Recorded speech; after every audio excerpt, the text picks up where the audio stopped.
අයිබෝවන් කොහොමද ඔයාලට ඔන්න ඉතින් අදත් අලුත් vlog එකකින් අපි ආවා. අද අපි යන්නේ කොහෙද කියලා ඔයාලා දැනටමත් දන්නවා ඇති. අද අපි යන්නේ නුවර පැත්තට. ඉතින් මොකද වෙන්නේ කියලා බලන්න වීඩියෝ එකේ අන්තිම වෙනකන් අපිත් එක්ක එකතු වෙලා ඉන්න. ඉතින් ඔයා අපේ channel එකට අලුත් කෙනෙක් නම් අපිව subscribe කරන්නත් අමතක කරන්න එපා. ඉතින් උදේ පාන්දර 6යි කාලට විතර තමා අපි ගෙදරින් යන්න පිටත් උනේ. ඔන්න ඉතින් අපි යනවා. මුලින්ම අපි ෂෙඩ් එකට ගිහිල්ලා තෙල් ගහගත්තා. ඉතින් අද අපිට කිලෝමීටර් 100 ගණක් විතර යන්න තියෙනවා මං හිතන්නේ. අපි අද යන්නේ හංවල්ල පැත්තෙන්. ඉතින් වීඩියෝ එකේ අන්තිම වෙනකන් එකතු වෙලා ඉඳලා අපේ වීඩියෝ එක හොඳයිද නරකයිද කියලා කමෙන්ට් එකක් දාන්න, ලයික් කරන්න අමතක කරන්න එපා. ඉතින් අපි මේ යන්නේ අවුරුදු නිවාඩු කාලේ. දැන් පාරවල් වල නම් ටිකක් සෙනග අඩුයි. මොකද කට්ටිය ගම්වල එහෙම දැන් ගිහිල්ලා ඉන්නේ. ඒ යන අතරතුර අපි කන්නත් ඔන්න ගත්තා. ඉතින් අපි යනවා. කාර්යබහුලත්වයත් එක්ක හිර වෙලා ඉන්න අපිට මේ වගේ ගමනක් යනවා කියන්නේ හිතට හරීම සැනසීමක් තමයි දැනෙන්නේ. ඉතින් ඔයාලත් පුළුවන් වෙලාවට මේ වගේ ඇවිදින්න යන්න. ඔන්න ඉතින් අපි දැන් චුට්ට ලං වෙලා ඉන්නේ. තව පොඩි වෙලාවකින් අපිට යන්න පුළුවන්. අපි අද මුලින්ම යන්න හිතාගෙන ආවේ අලුත් නුවර දැඩිමුණ්ඩ දේවාලය. පස්සේ අපි බලමු ඊළඟට යන්න කොහෙද කියලා.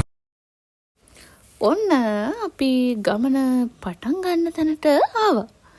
ඉතින් අලුත් නුවර දැඩිමුණ්ඩ දේවාලය ගැන අපි කතා කළොත් මේක පිහිටලා තියෙන්නේ කෑගල්ල දිස්ත්‍රික්කයේ මාවනැල්ල ඉඳලා කිලෝමීටර් 2ක් විතර නුවර දෙසට ආවම ඊට පස්සේ තියෙන හිඟුල හන්දියෙන් හැරිලා කිලෝමීටර් 3ක් විතර ඇතුළට යන්න ඕනේ. එතන පාරෙන් හැරිලා ඔන්න ඉතින් අපි ඇතුළට යනවා. අද අපි දෙන්නම යන්නේ ලස්සනම ගමක් නැත්තේ. වීඩියෝ එකේ අන්තිම වෙනකන් එකතු වෙලා ඉඳලා බලන්නකෝ. අද දවස කොහොමද ගෙවෙන්නේ කියලා. අපි කොහෙද යන්නේ කියලා. ඔයාලත් අලුත් නුවර දැඩිමුණ්ඩ දේවාලයට ගිහින් තියනවද? එහෙනම් යටින් කමෙන්ට් එකක් දාන්න. දේවාල භූමියට යන්න පාරවල් දෙකක් තියෙනවා. උඩ මළුව සහ පහත මළුව. අපි දෙන්න අද ආවේ උඩ මළුවෙන්. ඉතින් මෙන්න මෙහෙම තමා මුලින්ම එනකොට තියෙන්නේ. අපි දෙන්න බයික් එක නවත්තලා ගියා ඕන දේවල් ගන්න. ඊට පස්සේ අවශ්‍ය දේවල් අරගෙන ඔන්න අපි දෙන්න දැන් ඇතුළට යනවා. ඉතින් මෙන්න මෙතනින් තමා උඩ මළුවෙන් එන කෙනෙක්ට දේවාල භූමියට ඇතුල් වෙන්න තියෙන්නේ. ඔන්න අපි ආවා. අද නම් සෙනඟ චුට්ටක් අඩුයි වගේ. අපි දෙන්න මුලින්ම ආපු ගමන් ගියේ පන්සලට බුදුන් වදින්න. ඒ පූජා කටයුතුත් කරලා ඔන්න ඉතින් අපි ඊළඟට යන්න හදන්නේ දේවාලෙට.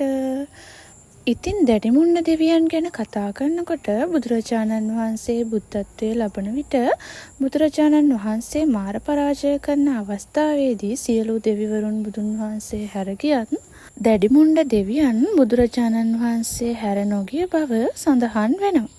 මාර පරාජයට පෙර දුනුමන්ත නමිනුත් මාර පරාජයෙන් පසුව මොහු දැඩිමුණ්ඩ දෙවියන් නමිනුත් ප්‍රසිද්ධ වුණා.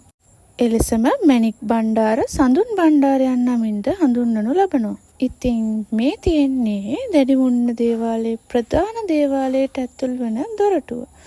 ඉතින් අද නම් ටිකක් විතර සෙනඟ අඩුයි. ඉතින් මේ දේවාල භූමියට එන ඔයාලට බලන්න වන්දනාමාන කරගන්න ගොඩාක් තැන් මෙහෙ තියෙනවා. ඔයත් මෙහෙ ආපු නැති කෙනෙක් නම් දවසක ඔයත් එන්න ඕනිම තැනක් තමයි අලුත් නුවර දැඩිමුණ්ඩ දේවාලය කියලා කියන්නේ. එහෙනම් ඔන්න අදට අපේ වීඩියෝ එක මෙතනින් ඉවර කරන්න. ඔයාලා අලුත් නුවර දැඩිමුණ්ඩ දේවාලයට ආපු කෙනෙක්ද? එන්න හිතාගෙන ඉන්න කෙනෙක්ද? එහෙනම් අපිට කමෙන්ට් එකක් දාන්න. ඒ වගේම තමයි අපිව සබ්ස්ක්‍රයිබ් කරන්නත් අමතක කරන්න එපා. අපේ ඊළඟ වීඩියෝ එක නම් මීට වඩා චුට්ටක් විතර වෙනස්. ඉතින් මේ වීඩියෝ එකේ අනෙත් කොටස බලන්න අපිත් එක්කම එකතු වෙලා ඉන්න ඕනේ. අපි අපේ ඊළඟ වීඩියෝ එකෙන් හම්බෙනකම් Goodbye.